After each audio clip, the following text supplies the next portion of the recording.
Aprovechando la fecha, les voy a leer Macario de Bruno Traven. Voy a ir rápido porque si no nos vamos a tardar 500 horas. Dice, Macario era leñador en aquel pueblecito.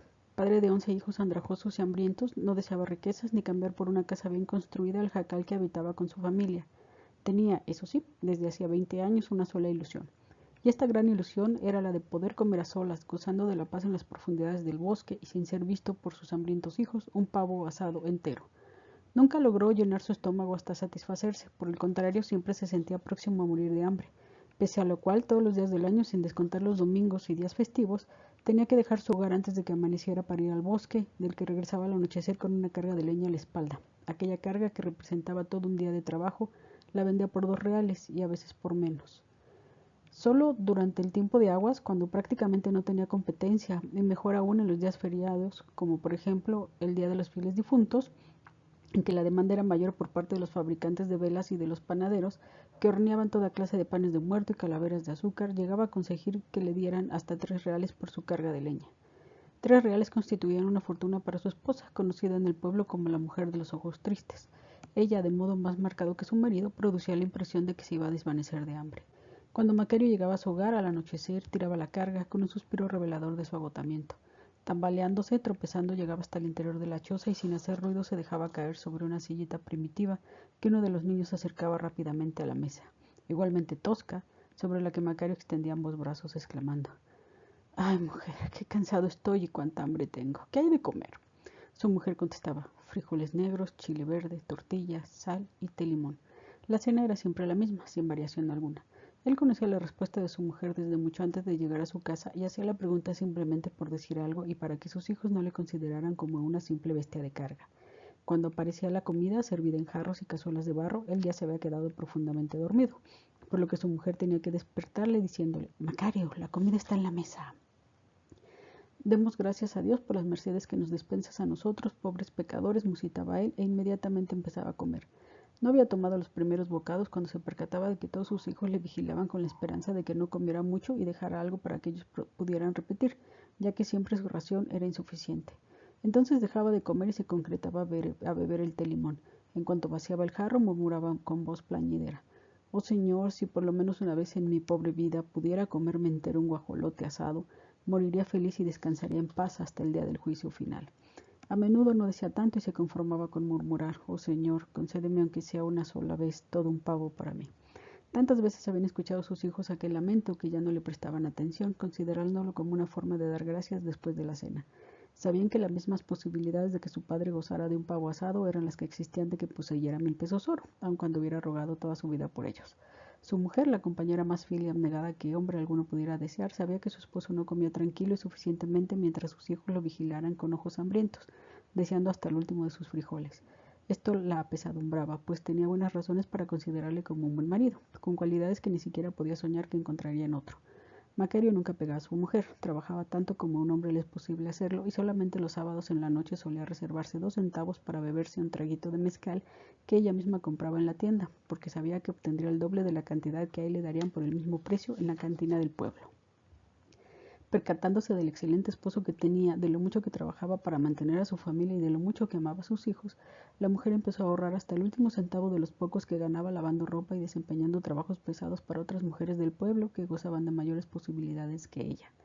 Después de ahorrar sus centavitos durante 3 largos años, que le parecieron una eternidad, pudo hacerse del pavo más gordo que encontró en la plaza. Reventando de gozo y satisfacción lo llevó a su casa cuando los niños estaban ausentes y lo escondió en forma tal que nadie pudiera descubrirlo. No dijo ni una sola palabra cuando llegó su marido rendido, agotado, hambriento y como siempre rogando al cielo por su pavo asado. Aquella noche hizo que los niños se acostaran temprano. No tenía que su marido se diera cuenta de lo que ella preparaba, porque el hombre se quedaría como siempre profundamente dormido en la mesa, de donde se levantaría como sonámbulo para dejarse caer, privado de sentido, sobre el catre. Si en alguna ocasión una cocinera preparó un pavo para una buena comida poniendo en ello todo su amor, toda su habilidad, así como todos sus buenos deseos, fue en aquella. La mujer trabajó con devoción durante toda la noche a fin de que el pavo estuviera listo antes del amanecer. Macario se levantó para iniciar su trabajo diario y se sentó en la mesa para tomar su pobre desayuno. Nunca se ocupaba de dar los buenos días ni tenía costumbre de que su mujer se los diera. Si algo faltaba en la mesa o si no hallaba el machete y las cuerdas que necesitaba para su trabajo, murmuraba alguna palabra sin abrir apenas la boca. Como sus exigencias eran escasas, a pesar de que se expresaba con palabras muy limitadas, las absolutamente necesarias, su mujer la comprendía perfectamente sin incurrir jamás ni en la más leve equivocación. «Hoy es tu santo, esposo querido». «Felicidades. Toma, aquí tienes el pavo asado que durante tantos años has deseado y por el que tanto has rogado. Llévatelo a lo más profundo de la selva para que nadie te moleste y puedas comértelo solo. Ahora date prisa antes de que los niños lo vayan a oler y se enteren de que lo tienes, porque entonces no podrás dejar de compartirlo con ellos. Anda, corre». Él la miró largamente con sus ojos cansados. Por favor y gracias eran términos que jamás empleaba. En cuanto a la idea de ceder un pedacito de pavo a su mujer, no tuvo cabida en su cerebro, porque su mente, acostumbrada a albergar no más de un pensamiento cada vez, estaba ocupada en aquel momento en el que su esposa le había sugerido de correr con su pavo antes de que los niños lo descubrieran. Habiendo empleado largo tiempo en encontrar un lugar suficientemente apartado en lo más profundo del bosque, se encontraba con un apetito feroz dispuesto a gozar de su pavo. Se acomodó lo mejor que pudo sobre el suelo y con un suspiro de profunda satisfacción se recargó en la cavidad de un árbol grande, sacó el pavo de la canasta, extendió las hojas de plátano ante él a manera de mantel y colocó el ave sobre ellas con un gesto de reverencia como para ofrecerlo a los dioses. Pensaba acostarse después de comer y dormir hasta la noche, convirtiendo el día en una verdadera fiesta, la primera en su vida desde que tenía memoria. Al mirar aquel pavo tan bien preparado y al aspirar el sabroso aroma del buen asado, ese aroma que no tiene paralelo entre los 25 millones conocidos por la raza humana, exclamó con admiración: «Debo decir que es una gran cocinera, solo que nunca tiene oportunidad de demostrarlo». Fue aquella la más profunda expresión que su gratitud pudo encontrar. Su esposa habría reventado de orgullo y habría sido feliz más allá de todo límite si él hubiera dicho aquello en su presencia alguna vez en su vida. Pero eso no lo habría hecho él jamás, porque en presencia de ella las palabras se resistían a salir de sus labios. Se había lavado las manos en un arroyo cercano y todo estaba a punto para aquella solemne ocasión en que se verían colmados los deseos de un hombre capaz de rogar durante largos años para que se le concediera tan gran merced. Asegurando la pechuga del pavo con la mano izquierda, tomó con la derecha una de las gruesas piernas del animal para separarla y empezar a comer. Cuando intentaba hacer esto, se percató de la presencia de 2 pies humanos posados escasamente a 2 metros de él. Recorrió con la vista los pantalones negros y ajustados que cubrían unas botas cortas de montar hasta el tobillo y encontró para su sorpresa que pertenecían a un charro que observaba la operación que practicaba el pavo. El charro se tocaba con un sombrero de enormes alas ricamente bordado de oro y vestía una chaquetilla de cuero con hermosa abotonadura del mismo metal y bordada de plata y sedas multicolores. El pantalón lucía botones de oro en los costados de ambas piernas y sobre las botas relucían 2 preciosas espuelas de plata maciza. Al más leve movimiento hecho por el charro mientras se dirigía a Macario, las botonaduras chocaban y producían un alegre sonido. El charro tenía un gran bigote negro y una barba como de chivo. Sus ojos, como 2 incisiones, eran negros y penetrantes como agujas. Cuando Macario miró a la cara del extraño, éste sonrió maliciosamente con sus labios delgados. Sin duda el charro consideraba que su sonrisa era hechicera y que no habría hombre o mujer capaz de resistirla. «¿Qué dices, amigo, de darle un buen bocado de tu pavo a este jinete cansado?», preguntó con voz metálica. «Mira, he cabalgado toda la noche y me estoy muriendo de hambre. ¿Qué tal si me convidas a un pedazo de tu almuerzo?» «En primer lugar, este no es mi almuerzo», corrigió Macario agarrando el pavo como si temiera que se echara a volar. «Y en segundo lugar, a esta comida solemne yo no invito a nadie, sin distinción de personas, ¿me entiendes? Te doy mis hermosas espuelas de pura plata a cambio solamente de esa pierna que ibas a arrancar», propuso el charro humedeciéndose los labios con lengua fina que de haber sido bífida parecería la de una serpiente. «Las espuelas no me sirven de nada, aunque sea de hierro, acero, plata u oro incrustado de diamantes, porque no tengo caballo que montar». Macario apreciaba bien su pavo asado. «Bien, entonces arrancaré una pieza de la botonadura de oro de mi pantalón y te la daré a cambio de la pechuga de tu pavo. ¿Qué dices?» «Esa moneda de oro no me favorecerá en nada. Si alguien me ve con una sola de esas monedas de su botonadura, me meterán en la cárcel y me torturarán hasta que les diga dónde la robé, y después me cortarán una mano por ladrón. ¿Y qué haré yo, leñador, con una mano de menos, cuando de hecho podría usar 4 si el señor hubiera sido tan bondadoso de concedérmelas?» Macario, despreciando la insistencia del charro, dio un tirón de la pierna del pavo para empezar a comer cuando el visitante le interrumpió diciendo: «Mira, amigo, estos bosques me pertenecen, estos y todos los de la comarca. Pues bien, estoy dispuesto a dártelos a cambio de un alón de pavo y de un puñado del relleno. Todos mis botones solamente por eso». «Mire usted, forastero, estos bosques no son suyos, pertenecen al señor, pues de otro modo yo no podría cortar leña y proveer de combustible a los habitantes del pueblo. Y si fueran de usted y me los regalara o me los diera a cambio de una parte de mi pavo, ello no remediaría mi situación, porque tendría que seguir trabajando como lo he hecho toda la vida». El charro insistió: «Escúchame, buen amigo». «Oiga», interrumpió Macario con impaciencia, «ni usted es amigo mío, ni yo lo soy de usted, ni lo seré mientras viva. Entiéndalo bien y ahora vuélvase al infierno de donde vino y déjeme gozar en paz de esta comida solemne». El charro hizo una mueca horripilante, juró soezmente y maldiciendo al mundo y a la raza humana se fue. Macario le siguió con la vista hasta que hubo desaparecido, moviendo la cabeza murmuró: ¿Quién creyera que por estos bosques pueden andar tipos tan chistosos? En fin, hay que convencerse de que al crear este mundo el Señor necesitó de toda clase de gentes. Suspiró y agarró la pechuga de pavo con la mano izquierda como antes lo hiciera, tomando con la derecha una de las piernas. Nuevamente volvió a darse cuenta de la presencia de dos pies frente a él, exactamente en el mismo sitio en el que solo unos segundos antes se había parado el charro. Los pies que ahora veía iban calzados con guaraches muy maltratados que ponían de manifiesto las andanzas de su dueño. Aquellos pies correspondían sin duda a un hombre muy fatigado, porque parecían hundirse sobre sus arcos. Macario levantó la vista y se encontró con un rostro muy sincero y agradable, orlado de una barbilla rala. El caminante vestía de manta muy vieja pero bien limpia, su apariencia era la de cualquier campesino de la región. Los ojos de Macario quedaron prendidos a los del peregrino, como si los de éste tuvieran un poder mágico, y a través de ellos el leñador descubrió que en el corazón de aquel hombre pobre se hallaban reunidas todas las bondades del cielo y de la tierra. En sus pupilas brillaba un pequeño sol dorado, algo como una abertura que le invitase a uno a asomarse por ella al cielo y contemplar a Dios en toda su gloria.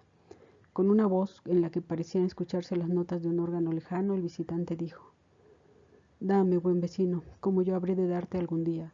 Tengo hambre, mucha hambre, porque según puedes ver, amado hermano, vengo desde muy lejos. Dame por favor la pierna que tienes en la mano y te bendeciré por ello.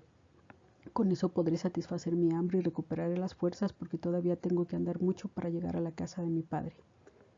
Caminante, es usted un hombre muy agradable, el más bondadoso de los hombres que he conocido y conoceré, dijo Macario como si estuviera orando ante la Virgen. Entonces, mi buen hombre, dame siquiera la mitad de la pechuga de tu ave, porque sin duda a ti no te hará mucha falta. Oh, mi querido peregrino, dijo Macario gravemente, como dirigiéndose por primera vez al personaje que él considerara el más elevado del mundo, a un arzobispo, aunque en realidad jamás había visto o conocido alguno. Si usted, mi reverendísimo señor, pretende asegurar que en realidad nada pierdo, le contestaré con muchísima pena y a la vez con toda humildad, porque no hay otra respuesta que darle que está usted equivocado. Sé perfectamente que jamás debiera hablarle de esta forma a usted, porque es tanto como blasfemar. Sin embargo, no puedo evitarlo. Tendría que hablar así aunque me costara la entrada al cielo, porque la voz y los ojos de usted me obligan a decir la verdad. Usted sabe, señor, que no puedo perder ni siquiera el más pequeño pedacito de este pavo. El ave, y yo le ruego que comprenda, me fue dada con la intención de que la comiera entera y yo solo. Dejaría de estar completa si yo regalara, aunque fuera tan solo un pedacito del tamaño de una uña. Toda mi vida he rogado por un pavo y compartirlo ahora, después de haber orado toda la vida para obtenerlo, sería destruir la felicidad de mi buena y fiel esposa, que se ha sacrificado hasta lo increíble para hacerme este gran regalo. Así pues, señor mío, le ruego que perdone usted el pensamiento de este pobre pecador, se lo ruego. El peregrino muró a Macario y le dijo: Yo te comprendo, Macario hermano, te comprendo y te bendigo, puedes comer tu pavo en paz. Pasaré por tu pueblo, me asomaré a tu choza y bendeciré a tu buena mujer y a tus hijos. Que Dios sea contigo hoy, mañana y hasta tu último día sobre la tierra.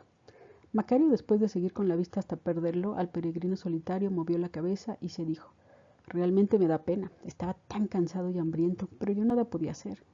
Habría insultado a mi esposa. Además, yo no podía haber dado ni la pierna ni parte de la pechuga, porque entonces habría dejado de tener el pavo entero.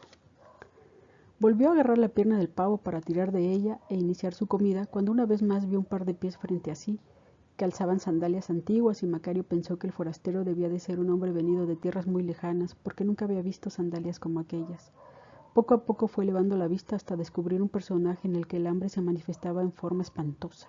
En su cara no quedaba rastro alguno de carne, todo era hueso, como solo hueso eran las piernas y las manos del nuevo visitante. Sus ojos parecían dos grandes agujeros oscuros cavados en aquella cara descarnada.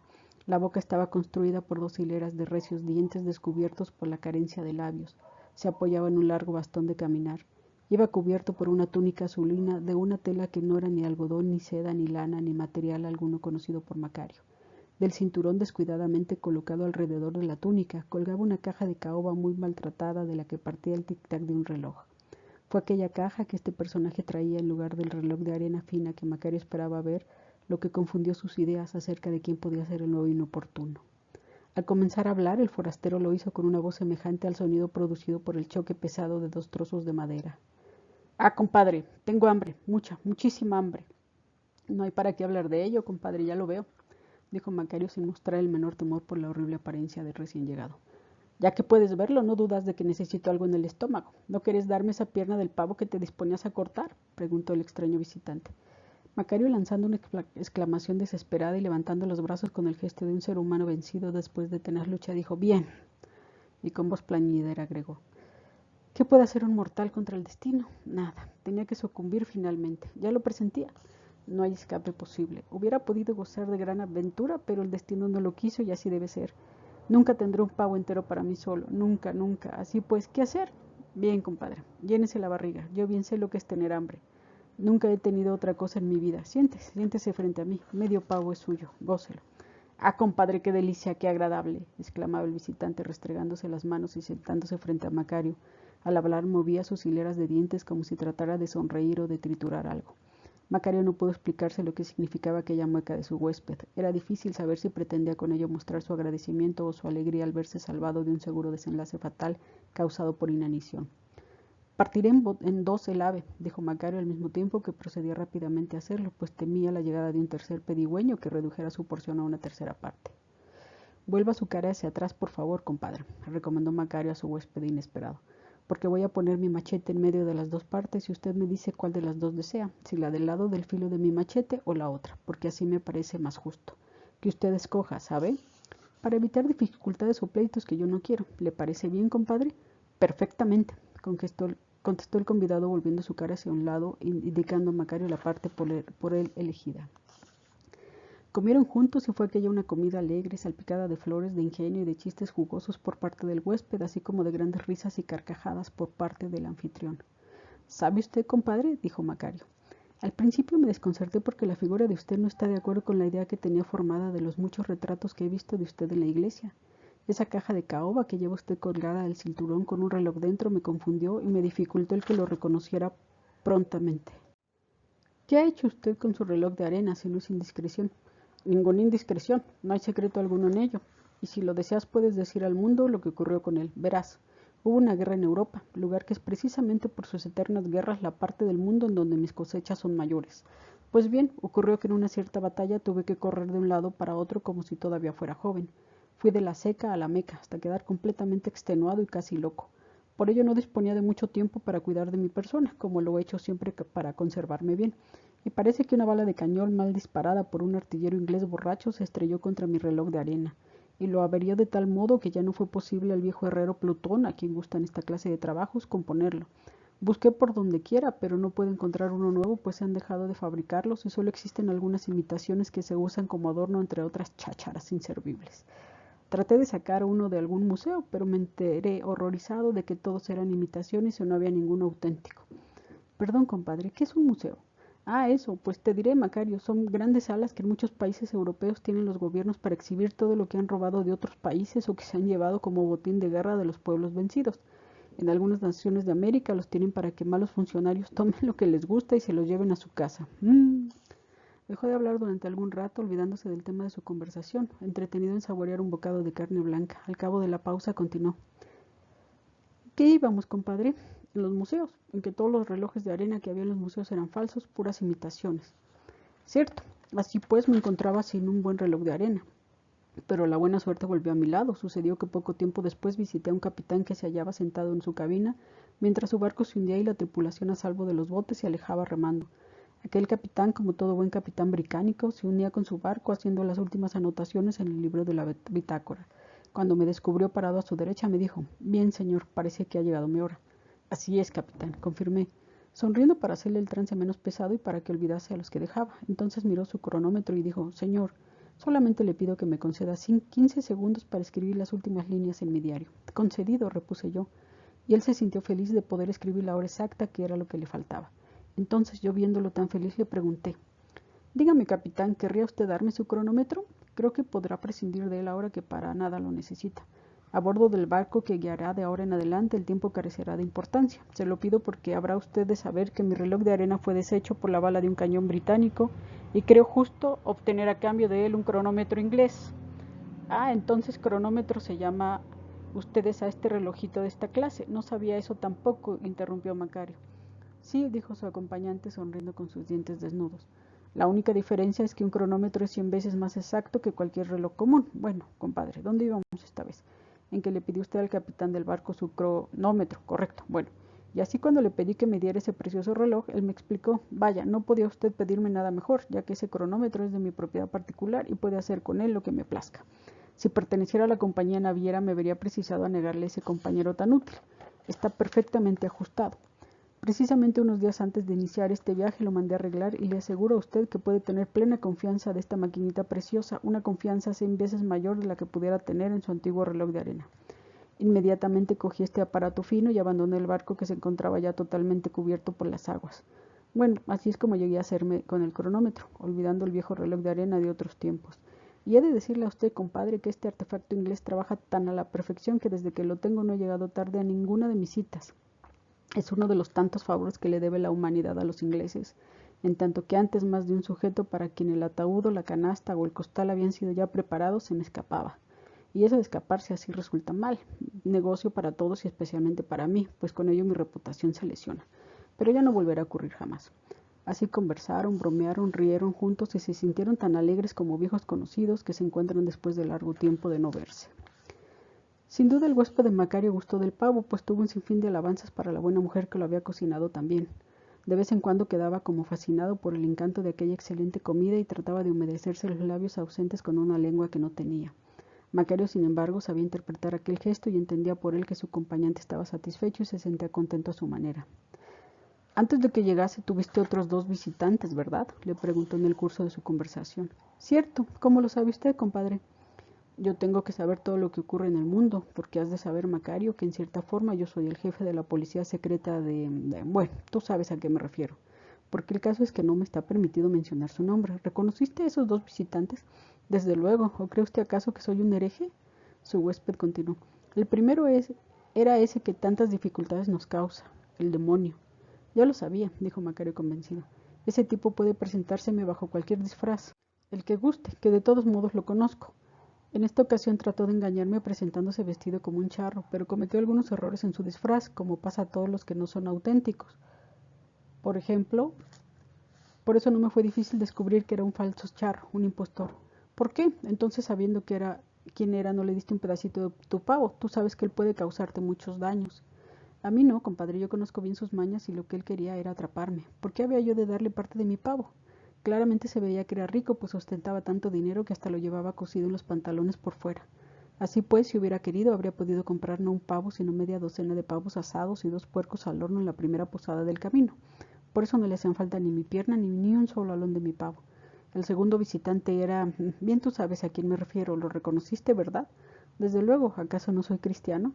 Lo había reconocido en cualquier parte. Sentí mucho tener que negarle un pedacito porque fácilmente se veía que tenía mucha hambre y necesitaba con urgencia algún alimento. Pero ¿quién soy yo, pobre pecador, orarme andando a nuestro Señor un trocito de mi pavo asado? Su padre posee todo el mundo y es dueño de todas las aves, porque él lo hace todo y puede dar a su hijo cuantos pavos desee. Además, nuestro Señor, capaz de alimentar con 2 peces y 5 piezas de pan a 5,000 personas hambrientas en una sola tarde, satisfaciendo su hambre y quedándose además una docena de sacos llenos de migas y sobras, bien puede con una delicada hojita de pasto alimentarse si realmente tiene hambre. Por ello habría yo considerado un gran pecado darle una pierna de mi pavo. Además, el que puede con una sola palabra cambiar en vino el agua, puede asimismo hacer que esa hormiguita que corre por ahí levante a cuestas una miga, se convierta en pavo asado con todo el relleno y los aderezos necesarios. ¿Quién soy yo, pobre leñador, con 11 hijos que alimentar para humillar a nuestro Señor, haciéndole aceptar de mis manos de pecador una pierna de mi pavo asado? Yo soy un hijo fiel de la Iglesia y como tal tengo que respetar el poder de nuestro Señor. Vaya filosofía, compadre, dijo el desconocido. Puedo asegurarte que tienes una mente sana y que tu cerebro funciona perfectamente en lo que se relaciona con la protección de lo que es tuyo. Nunca me había dicho eso nadie, compadre, dijo Macario. Lo único que me intriga ahora es tu actitud hacia mí, dijo el visitante limpiando el hueso de un alón con sus recios dientes. Lo que quiero decir es que, bueno, ¿por qué me diste la mitad de tu pavo cuando solamente unos minutos antes habías negado hasta un alón al diablo y a nuestro Señor? Ah, exclamó Macario, subrayando con un ademán su exclamación. Eso es diferente. La cosa con usted es distinta por una razón.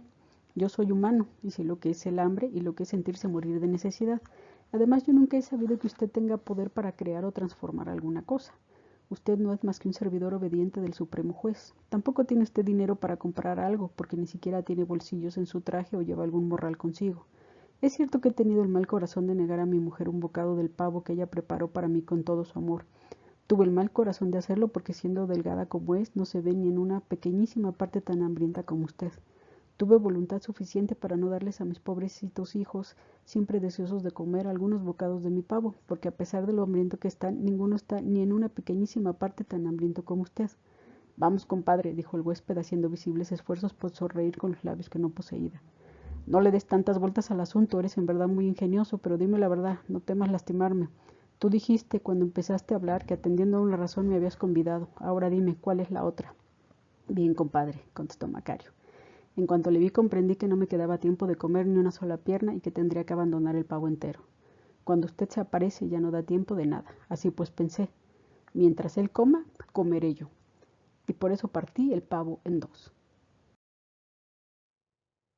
El convidado miró a su anfitrión con sorpresa retratada en las profundas cuencas abandonadas por los ojos. Sonrió y estalló después en una carcajada cordial, haciendo un ruido semejante al producido por los golpes de un bastón sobre un barril. Por el gran Júpiter, compadre, qué listo eres. No recuerdo haber encontrado otros más listos desde hace largo tiempo y que supiera esquivar tan hábilmente su última hora. Ni siquiera me tuviste miedo. Realmente mereces que yo te seleccione para prestarme cierto servicio. Un servicio que hará mi existencia solitaria menos aburrida de vez en cuando. Habrás de saber, compadre, que alguna vez gusto de jugar bromas a los hombres. Bromas que no hieren a nadie y que me divierten haciendo que mi trabajo sea menos monótono. ¿Comprendes? Creo que sí. ¿Sabes lo que voy a hacer para compensarte justamente por la comida que me has ofrecido tan generosamente? ¿Cómo, compadre? Oh, por favor, señor, no me haga su ayudante. No haga eso, por favor. Cualquier otra cosa que desee usted bien, pero que no sea ayudarlo. Yo no necesito ayudantes y nunca los tuve. No se trata de algo bien distinto. Te convertiré en doctor, en un gran doctor capaz de eclipsar a todos esos médicos y cirujanos sabiondos que tan a menudo me hacen desagradables jugarretas con la idea de ridiculizarme. Esto es lo que voy a hacer, a convertirte en doctor, y te prometo que te recompensaré tu pavo 1.000.000 de veces. Al terminar de hablar se levantó, caminó unos 20 metros, miró al suelo seco y arenoso por aquella época del año y dijo, compadre, trae acá tu guaje. Sí, esa botella que tienes y que parece hecha de una rara calabaza, pero antes tira el agua que hay en ella. Macario obedeció y se aproximó a donde el visitante lo esperaba. Este dio unos 7 golpes con el pie sobre la tierra y se mantuvo quieto durante algunos minutos, al cabo de los cuales brotó de la tierra seca y arenosa un chorro de agua cristalina. Dame tu guaje, ordenó el forastero. Se acercó al chorro de agua y llenó el recipiente de Macario, operación para la que se necesitó algún tiempo, porque el gollete del guaje era muy estrecho. Cuando estuvo lleno, el visitante se arrodilló, golpeó la tierra con una mano e hizo desaparecer el agua. Después dijo, volvamos al sitio donde comimos, compadre. Una vez más se sentaron juntos en el suelo. El forastero tendió a Macario el guaje. Este líquido, Macario, hará de ti el médico más notable del siglo. Una sola gota bastará para curar cualquier enfermedad. Y si digo cualquier enfermedad me refiero a aquellas consideradas como incurables, como fatales. Pero entiende y entiéndelo bien, compadre. Una vez que se haya agotado la última gota, no podrás obtener ni una más, por lo que el poder curativo que tienes habrá terminado para siempre. A Macario no le había impresionado lo más mínimo aquel gran regalo y vaciló antes de tomarlo. No sé si debo aceptar esto de usted, porque habrá de saber, compadre, que yo he sido feliz a mi modo. Cierto que he sufrido de hambre toda mi vida, que siempre me he sentido cansado y que he tenido que luchar constantemente para mantener a mis hijos, pero eso ocurre a todas las gentes de mi clase. Aceptamos esta vida porque fue la que nos dieron y nos sentimos felices a nuestra manera, porque siempre estamos procurando hacer algo bueno de una cosa malísima y en la que aparentemente no cabe esperanza alguna. El pavo que acabamos de comer era la ambición más grande de mi vida. Nunca mis deseos fueron más allá de un pavo asado con todos sus aderezos para comerlo yo solo, en paz, sin tener alrededor los ojos hambrientos de mis muchachos contando hasta el último bocado que me echará al estómago. Pero ahora no pudiste disfrutar de tu pavo completo, me diste la mitad y en esa forma tu mayor ambición sobre la tierra no se te ha cumplido. Pero usted sabe bien, compadre, que yo no podía elegir tratándose del personaje que me pedía compartiera con él mi comida, dijo Macario con una sonrisa burlona en los labios. Su huésped le devolvió la sonrisa, o por lo menos trató de hacerlo, admitiendo. Tal vez tengas razón, hombre, y tal vez no la tengas, pero ahora no te hablaré del camino que debiste haber tomado, porque tanto uno como otro podían haber resultado iguales. Pero es el hecho de que me hayas invitado a compartir tu pavo después de negar un pedacito de él tanto al diablo como a nuestro Señor, lo que me hace juzgarte como un hombre listo, merecedor de la buena oportunidad que nunca tuviste.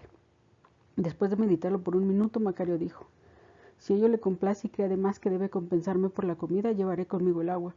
En cualquier forma servirá algún día si mi mujer o alguno de los niños se enferma y no encuentro manera de aliviarlos.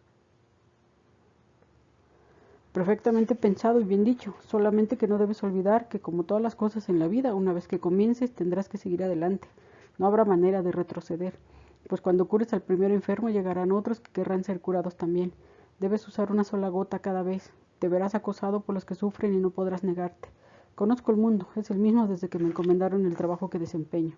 Nada ha cambiado y nunca cambiará respecto a la actitud de los mortales. Cuida bien el don que te doy. Macario escuchaba atentamente todas las advertencias. Su acompañante continuó hablando. Algo más, compadre. Recuerda que esta medicina es la compensación por el medio pavo que me diste. Pronto desearás un pavo entero tan ardientemente como lo has deseado durante los últimos 20 años, porque tu deseo aún no ha quedado satisfecho. Y si deseas comprar otro sin esperar varios años más, tendrás que curar a alguien para conseguir el dinero necesario para comprarlo. Nunca había pensado en eso, admitió Macario. Pero necesito tener un pavo entero para mí solo, pase lo que pase, o moriré como el más desgraciado de los hombres. Desde luego, pero después desearás también otra cosa. Todos los mortales desean probar y hacer muchas cosas antes de marcharse de este mundo. Ahora otra cosa, compadre, escúchame bien.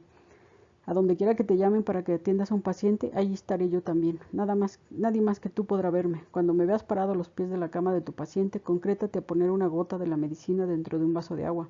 Haz que tu enfermo lo beba y antes de que pasen 2 días se habrá recuperado completamente.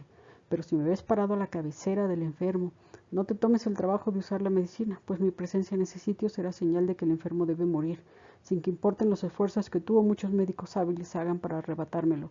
En ese caso no emplees la medicina que te he dado, porque no harás más que desperdiciarla. Debes darte precisa cuenta de que el poder divino de que me hallo investido, esto es, el poder de elegir a los que han de abandonar este mundo mientras los canallas o los muy viejos han de permanecer aún en él, no es transferible a ningún ser humano susceptible de errar o de corromperse. Por ello la decisión final en cada caso debe quedar en mis manos, y tú tendrás que acatarla y respetarla. No lo olvidaré, señor, contestó Macario. Sí, más vale que lo recuerdes siempre, y ahora tengo que decirte adiós.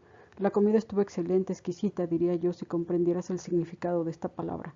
He de admitir que he pasado un magnífico rato en tu compañía. El medio pavo que me has brindado restaurará mis fuerzas para otros 100 años. Ojalá que cuando vuelva a tener la urgencia que tenía ahora, vuelva a encontrar un anfitrión tan generoso como tú. Muchas gracias, compadre. Adiós. Aquella tarde regresó a su casa sin leña. Su mujer no tenía ni un centavito para los alimentos del día siguiente, los que se obtenían siempre con el producto de la venta de la leña llevada la tarde anterior. Pero no le reprochó su pereza. En aquellos momentos estaba invadida por una sensación encantadora. Por la tarde, cuando lavaba los andrajosos de los niños, un extraño rayo dorado, que al parecer no partía del sol, había penetrado todo su cuerpo, y al mismo tiempo había oído dentro de su corazón las dulces notas de una canción venida de muy lejos. A partir de aquel momento, sintió como si caminara suspendida en el espacio y no podía recordar haber gozado jamás de la serenidad de espíritu que le invadía. No comunicó nada de cuanto le ocurrió a su marido, lo guardó para sí como una propiedad sagrada. Cuando sirvió la cena, su rostro se hallaba iluminado aún por aquel rayo dorado. Hasta su marido se percató de ello cuando la miró casualmente, pero no hizo comentario alguno porque estaba demasiado ocupado pensando en sus experiencias de aquel día. Antes de acostarse aquella noche, más tarde que de costumbre, ya que había dormido bien durante el día allá en el bosque, su esposa le preguntó tímidamente: ¿Cómo estuvo el pavo, querido esposo? ¿Por qué preguntas eso? ¿Qué quieres decir? Estaba perfectamente hasta donde a mí me es posible juzgar, dada la poca experiencia que tengo de comer pavo. No dijo una sola palabra acerca de sus visitantes. Al día siguiente la familia sufriría de hambre. El desayuno, incluyendo el de Macario, fue como de costumbre, en extremo frugal. Aquella mañana la esposa tuvo necesidad de reducirlo más aún con el propósito de que alcanzase para 2 comidas más. Macario acabó enseguida con el bocado de frijoles negros que le sirvieron. No se quejó porque comprendió que toda la culpa era suya. Tomó su machete, su hacha y sus cuerdas y se lanzó al bosque en la mañana nublada. A juzgar por la forma natural en que se dirigía a cumplir con su dura labor, parecía haber olvidado la medicina y todos los acontecimientos a los que estaba ligado. Apenas había dado unos cuantos pasos cuando su mujer lo llamó y le dijo: «Macario, tu guaje todavía está lleno de agua. ¿Quieres que la tire y le ponga otra nueva?», preguntó mientras jugaba con el tapón. «Sí, está lleno todavía», admitió él sin temer ni por un instante que su esposa obrara con precipitación tirando el precioso líquido. «Ayer viví en el arroyito. Dame el guaje lleno como está». Camino del bosque y a una regular distancia de su casa, que era la última en aquel lado del pueblo, escondió el guaje entre la maleza enterrándolo. Aquella noche regresó con la mayor carga de buena leña que había conseguido en muchos meses. Fue vendida por 3 reales al primer intento que los hijos mayores hicieron para lograrlo. La familia se sintió poseedora de 1.000.000. Al día siguiente Macario volvió a su trabajo como de costumbre. La noche anterior Macario había dicho como al acaso a su mujer que en un tronco muy pesado cayendo sobre su guaje se lo había roto. Aquellos guajes no le costaban nada, porque los hijos mayores los encontraban entre la maleza donde crecían silvestres. Regresó nuevamente con otra buena carga de leña, pero la familia no pudo gozar del bien que representaba porque una calamidad había caído sobre ella. La esposa, con la cara hinchada y los ojos irritados de tanto llorar, salió a su encuentro. Reginito se nos muere, mi pobrecito niño morirá, se está acabando, lamentándose bañada en lágrimas. Él la miró estúpidamente como lo hacía siempre que algo anormal ocurría en casa.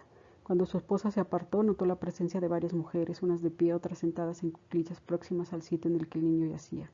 La suya era una de las familias más pobres del pueblo, una de las más apreciadas por su honestidad y su modestia, y además porque siempre son más queridas las familias pobres que las ricas.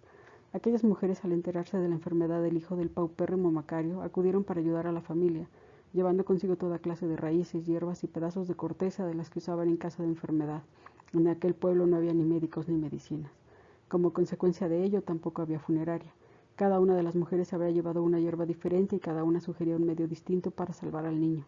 Durante largas horas habían torturado al pequeño con infinidad de tratamientos, haciéndole cocimientos de raíces, hierbas y huesos molidos.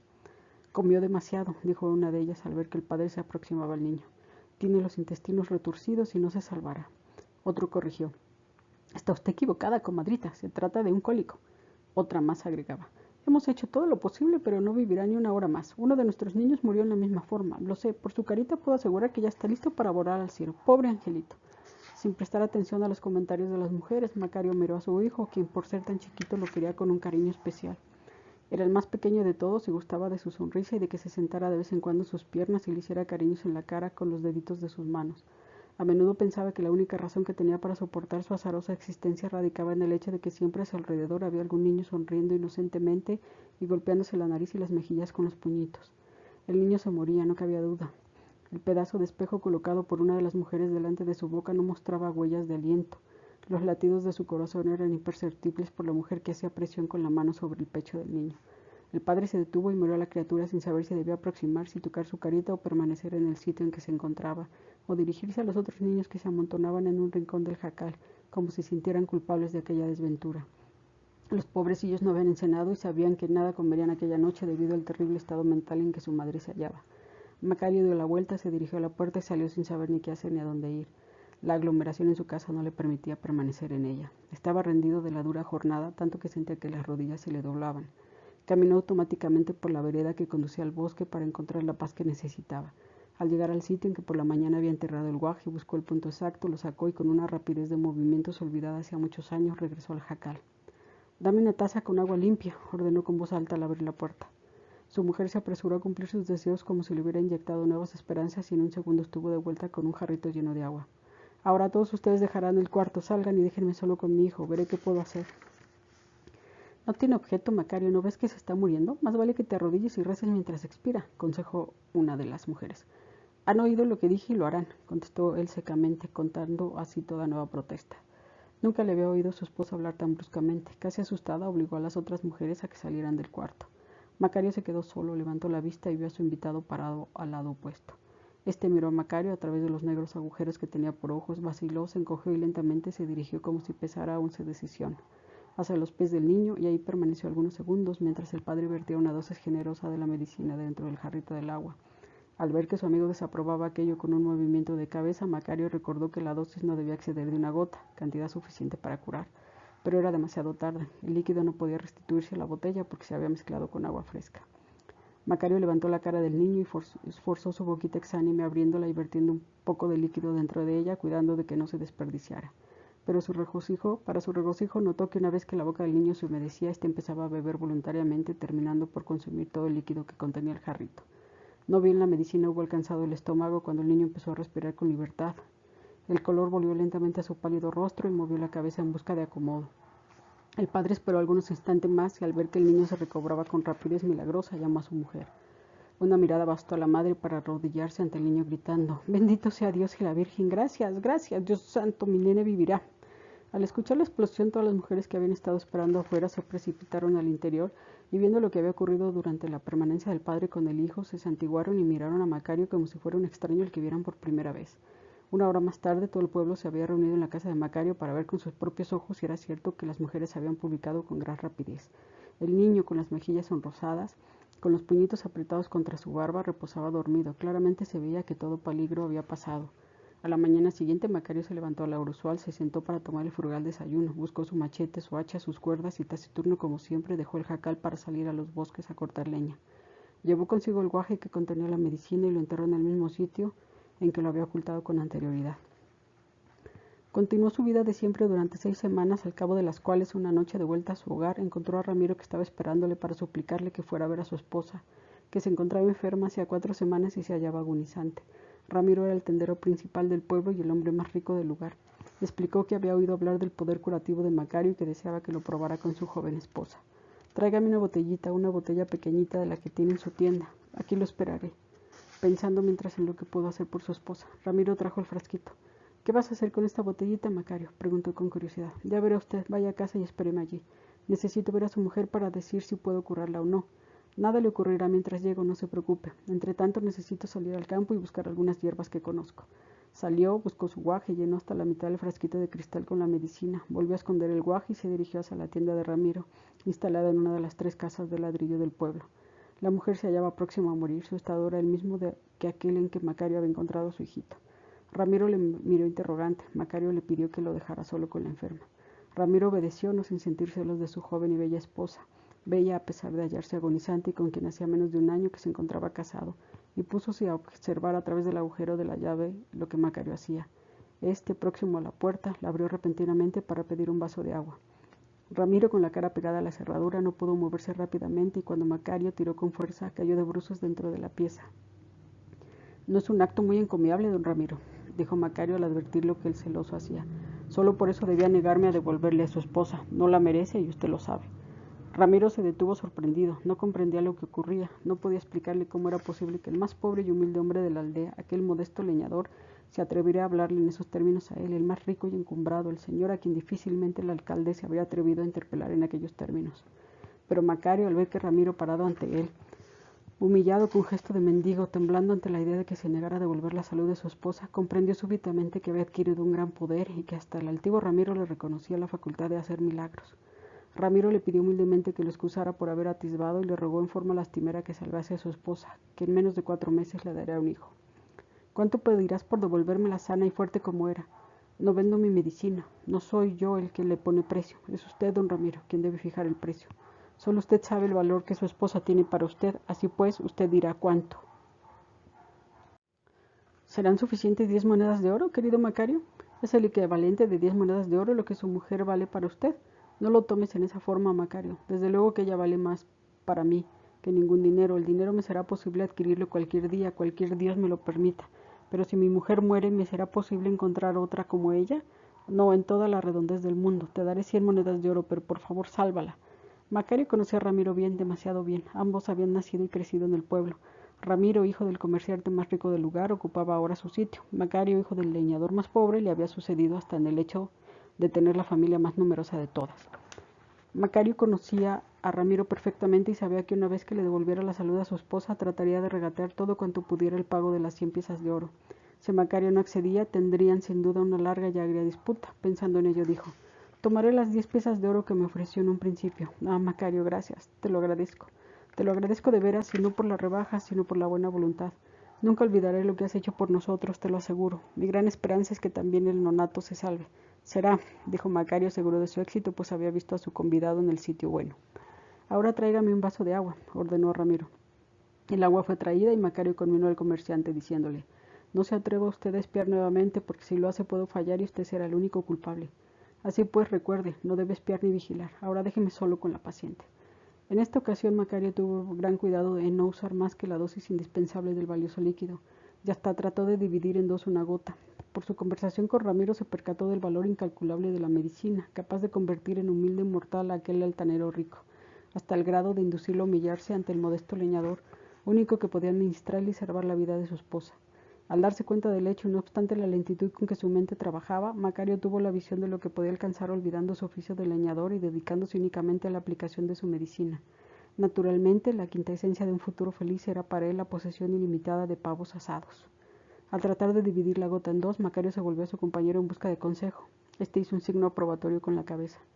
2 días después, la esposa de Ramiro se había recobrado totalmente, tanto que ella misma comunicó a su esposo que estaba segura de que el niño no había sufrido la más mínima causa de su enfermedad. Ramiro entregó a Macario con gran regocijo las 10 monedas de oro, no solo sin regatear un ápice, sino agregando 1000 gracias. Invitó a toda la familia a su tienda, en donde todos, esposo, esposa e hijos, tomaron tanto de lo que deseaban como pudieron transportar en sus brazos. Además ofreció una espléndida cena a la que fueron invitados de honor. Después Macario pudo construir una buena casa y obtener algunas parcelas cuyo cultivo emprendió, pues Ramiro le facilitó 100 piezas de oro con bajísimo interés. Bueno, existía otro interés bien alto. Ramiro le hacía el préstamo no solo por gratitud. Era demasiado buen negociante para soltar su dinero sin la perspectiva de buenas ganancias. Se daba cuenta de que Macario tenía un gran porvenir y que retenerlo por todos los medios en el pueblo, obligando así a la gente a que viniera a consultarle en vez de dejar que él fuera a la ciudad, representaría una gran inversión. Confiando en el próximo auge de la ciudad, Ramiro agregó a los muchos giros de su negocio los de hospedaje y bancarios. Comerció con la habilidad de Macario y ganó. Ganó más allá de lo que había imaginado. Fue él quien hizo toda la propaganda necesaria para concentrar la atención de las gentes en las cualidades de Macario. Bastaron apenas unas cuantas cartas enviadas a amigos comerciantes para que una procesión de enfermos desahuciados llegara al pueblo con esperanzas de curación. Pronto fue fácil para Macario el construirse una verdadera residencia rodeada de parques y jardines. Sus hijos tuvieron maestros de latín y de varias ciencias y fueron después enviados a las universidades de París y Salamanca. Las cosas ocurrían tal y como su huésped un día le había prometido. Aquel medio pavo le era recompensado más allá de lo concebible. No obstante su fama y riqueza, Macario se conservó honesto e incorruptible. Cualquiera que acudía en demanda de curación era interrogado acerca del valor que le daba a su salud. Siguiendo la forma que desde un principio había adoptado, era el paciente o sus parientes quienes debían fijar el precio de la curación. Si un pobre hombre o una pobre mujer no podían ofrecerle sino solo unos cuantos centavos, o un puerquito o un gallo, gozaban exactamente de la misma atención que los ricos, a quienes en ocasiones había llegado a cobrar hasta 20,000 doblones de oro. Curó a hombres y mujeres de la más elevada alcurnia que habían cruzado el océano procedentes de España, Italia, Francia, Portugal y otros países con el único fin de ser curados por él. Y así como conservaba su honestidad en cuanto al precio, la conservaba en lo relativo a sus posibilidades de impartir salud.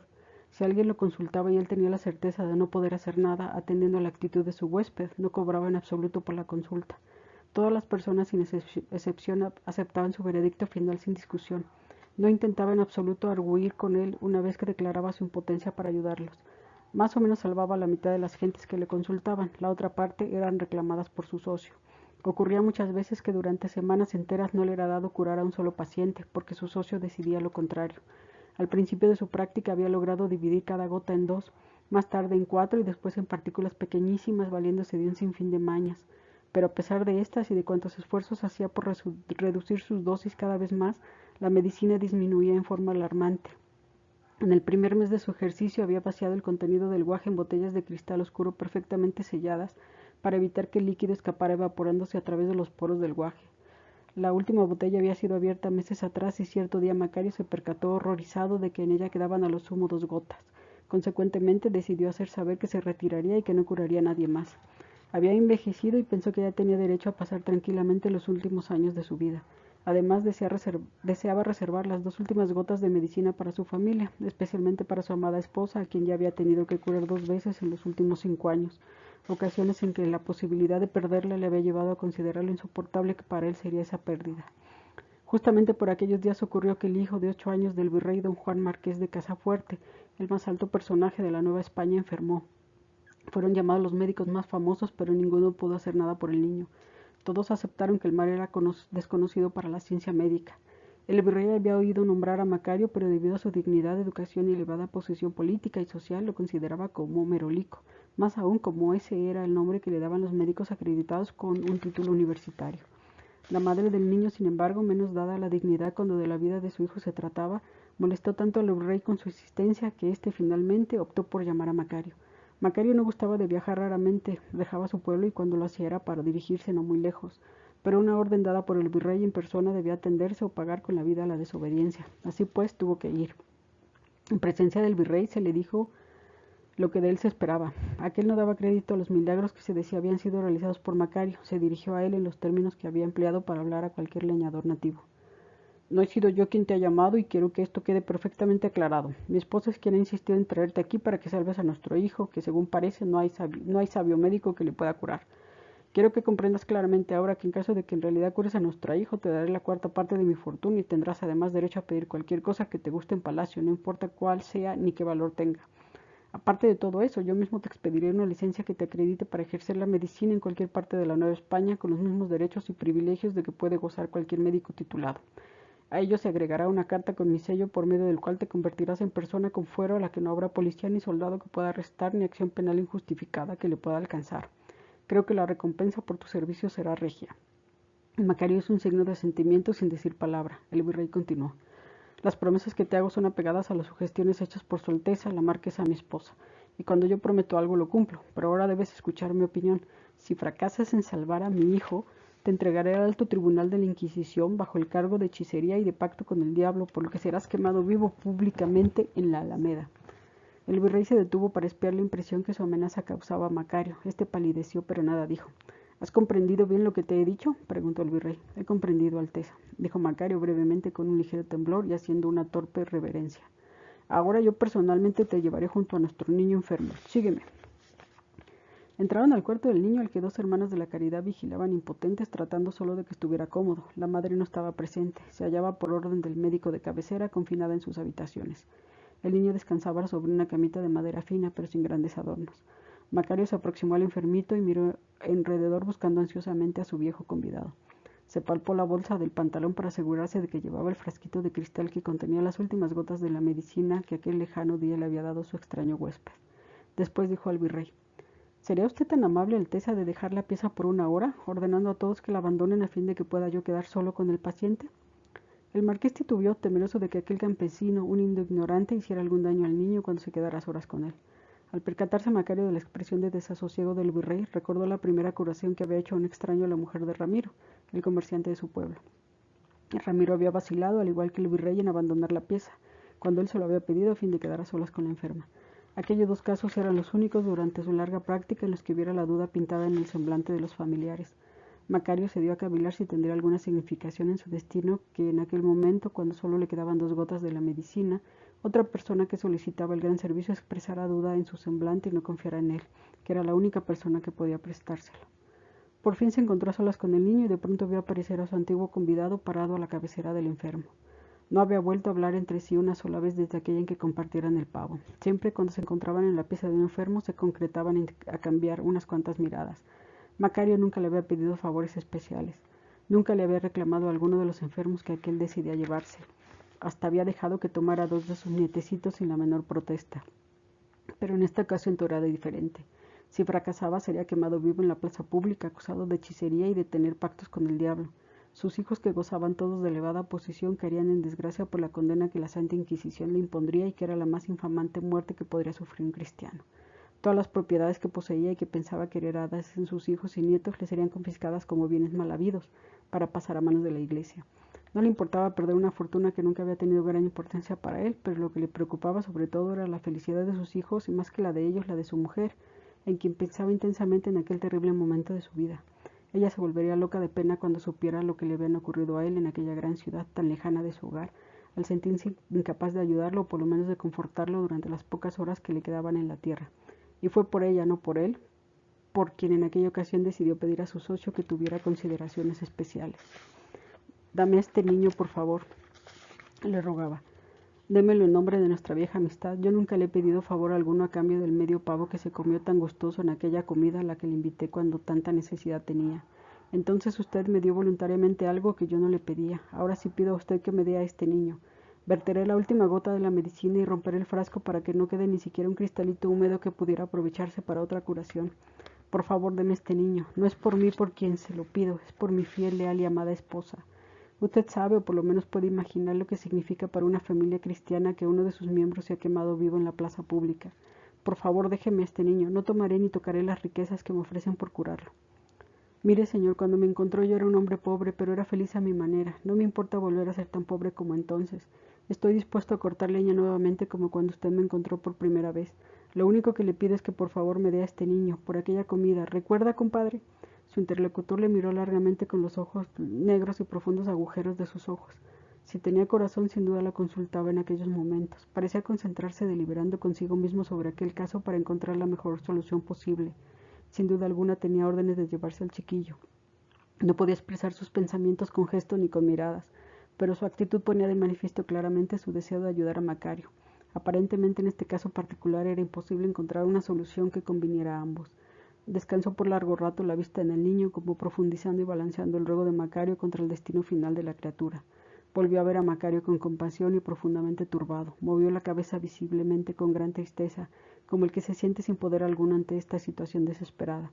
Abrió las descarnadas mandíbulas y con una voz que sonaba como el golpear de maderas huecas dijo: «Lo siento, compadre, pero en este caso no puedo hacer absolutamente nada para sacarte de situación tan complicada. Lo que sí puedo decirte es que en muy raros casos he sentido tanta tristeza como ahora. Créeme, Macario, no puedo evitarlo. Necesito llevarme a este niño». «No, usted no debe, usted no puede, ¿me oye? No puede llevarse al niño», gritó Macario desesperado. «Piense en mi desgracia, en la deshonra de mi familia. No puede usted llevárselo, yo se lo impediré». Su compañero nuevamente movió la cabeza sin decir palabra. Entonces, con movimiento resuelto, Macario tomó la cama y la hizo girar violentamente de manera que su antiguo huésped quedara parado a los pies. Pero este desapareció por 2 segundos para aparecer como un relámpago nuevamente a la cabecera. Otra vez Macario de vuelta al lecho y otra vez el extraño personaje apareció a la cabecera. Loco de desesperación, Macario daba vueltas y más vueltas a la cama como si fuera una rueda, pero en cuanto se detenía para tomar aliento, miraba a su convidado parado a la cabecera. Entonces recomenzaba su loco juego con el que creía poder engañar al que insistía en llevarse al niño. Era demasiado para aquel hombre viejo el esfuerzo de dar vueltas a una cama sin ganar más de 2 segundos a la eternidad. Si solo pudiera, pensaba, alargar 2 segundos hasta convertirlos en 2 horas más y dejar al virrey con la impresión de que el niño estaba curado, podría tal vez escapar al horrible castigo con el que se le había amenazado. Tan cansado estaba ya que no le era posible mover la cama ni una vez más. Instintivamente se llevó la mano al bolsillo en que guardaba el botecito de cristal que contenía las 2 últimas gotas de la preciosa medicina, encontrándose con que, en su juego furioso con la cama, se le había roto. Cuando pudo darse clara cuenta de la pérdida y de lo que ello significaba, sintió como si la última chispa de energía le hubiera abandonado. Miró vagamente alrededor como quien salió de un largo trance para darse cuenta de que el destino pesaba sobre él y era inútil seguir luchando. Así pues, dejando vagar la vista por la estancia, llegó hasta el lecho donde yacía el niño y vio que éste había muerto. Cayó por tierra, exhausto. Allí tendido, Macario escuchó una voz muy suave y dulce que se dirigía a él para decirle: «Una vez más, compadre, quiero agradecerte el medio pavo que tan generosamente me diste y que restableció mis perdidas fuerzas para otros 100 años de tediosa labor. Realmente el pavo estaba exquisito, si entiendes lo que significa esta palabra. He de decirte que no obstante mi agradecimiento, me es absolutamente imposible ayudarte en este angustioso trance porque ello está fuera de mi alcance, pero lo que sí puedo hacer es salvarte de ser quemado vivo y públicamente difamado. Eso es lo que haré en nombre de nuestra vieja amistad y de la honestidad con que has obrado siempre. Recibiste un pago real y lo honraste con realeza. Has vivido pues como un hombre noble y bueno. Adiós, compadre». Macario volvió la vista hacia atrás, miró a su viejo convidado parado a su cabecera y con infinita gratitud cerró sus ojos mientras una sonrisa de satisfacción aparecía en sus labios. Como no regresara Macario a buen tiempo, su mujer empezó a sospechar que algo malo le había pasado. Por eso, muy de madrugada, reunió a todos los vecinos para ir en su busca. Llevaba buscando largo rato cuando lo encontraron cerca de un arroyo en lo más intrincado del bosque. Estaba cómodamente apoyado en el hueco de un viejo árbol, aparentemente dormía, y a juzgar por la sonrisa de felicidad dibujada en sus labios soñaba algo muy agradable. Pero al acercarse su mujer notó que estaba muerto. En el suelo frente a él estaba extendida en unas solas hojas de plátano y sobre ellas los huesos correspondientes a medio pavo bien mondos. En el lado opuesto, como a 1,5 metros, también sobre hojas de plátano, estaba la otra mitad del pavo, pero intacta. «Qué raro», dijo su mujer sollozando. «¿Por qué partir el pavo en 2? Tanta ilusión que tenía por comérselo todo él solo». Seguramente la muerte lo sorprendió antes de que pudiera probar la otra mitad. A pesar de todo, parece que murió feliz.